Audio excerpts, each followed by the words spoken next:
இன்னும் சர்வதேச நீதிமன்றத்தின் ஊடாக கொலை செய்யப்பட்டவருக்கு இன்றைக்கு உரிய தண்டனை பெற்றுத் தருவதற்கு தமிழ் சமூகம் ஈழத்தமிழ் உறவுகள் போராடி கொண்டிருக்கிறார். இப்போது செம்மணிலேயே அகழ்வாராய்ச்சி சில பணிகளுக்கு கட்டணம் தோண்டுவதற்கு குழி தோண்டுகின்ற போது அப்படியே பால் குடிக்கிற குழந்தையோட எலும்பு கூட கிடைக்குது, பள்ளிக்கூட பேக்கோட எலும்பு கூட கிடைக்குது, மிதிவண்டியோட எலும்பு கூட கிடைக்குது. தாயும் தந்தையுமாக பிள்ளையும் மகளுமாக கர்ப்பிணி தாயுமாக கொன்று கொண்டு குவித்து வைத்திருக்கிறார் சிங்கள இனவெறியர்கள். அதுபோன்று நாளைக்கு இந்த வதைஞர்களை 1.5 கோடி பேர் என்பது இன்னும் ஒரு 25 ஆண்டு காலில் அது 3 கோடியாக மாறலாம். இந்த மண்ணில் பூர்வீக மக்களாக இருக்கிற தமிழர்கள் சிறுபான்மையாக மாறலாம். இன்னைக்கு ஒரு ஆய்வறிக்கை வெளிவந்திருக்கிறது.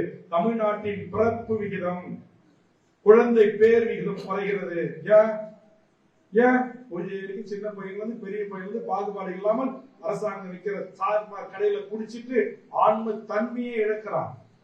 குழந்தை பேருக்கான பாக்கியமற்றவனாக மாறுகிறான். நீங்க எங்க பார்த்தாலும் குழந்தை பேர் மையங்கள் உருவாகுது. நடக்குதா இல்லையா? இதையெல்லாம் குறித்து அறிவுபூர்வமா நம்ம சிந்திக்கிறோமா இல்லையா? இதையெல்லாம் சிந்திக்கல. இதையெல்லாம் குறித்து திமுக பேசாது, இதையெல்லாம் குறித்து அதிமுக பேசாது, இதையெல்லாம் குறித்து காங்கிரஸ் பேசாது, இதையெல்லாம் குறித்து பிஜேபி பேசாது. என் தமிழ் சமூகத்தின் வாழ்வுரிமையை குறித்து இன்றைக்கு சமரசமின்றி பேசுகிற ஒரு மாபெரும் அரசியல் இயக்கம் சட்டமன்றத்திலும் மக்கள் மன்றத்திலும் தமிழக வாழ்வுரிமை